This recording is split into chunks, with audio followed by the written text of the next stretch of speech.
Tips mengenal ajaran sesat antaranya ialah apabila guru ajaran tersebut mendakwa mempunyai kuasa gaib ataupun kuasa luar biasa. Yang pertama, mereka akan mendakwa mereka dapat mengetahui siapa yang melakukan dosa dan siapa yang melakukan pahala. Kemudian antaranya ialah mereka mendakwa dapat menyembuhkan penyakit secara gaib, yakni secara kuasa gaib. Seterusnya, guru-guru ajaran sesat ini juga akan mendakwa bahawa mereka dapat berinteraksi dengan alam gaib.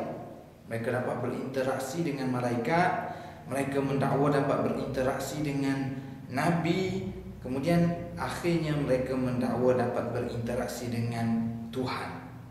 Apabila kesemua dakwan-dakwan ini telah diterima oleh pengikut-pengikut mereka, maka pengikut mereka ini diajar pula supaya tidak perlu merujuk kepada Al-Quran dan hadis, kerana guru mereka telah mengambil sumber dan wahyu itu sendiri daripada Allah dan daripada Rasul utusannya.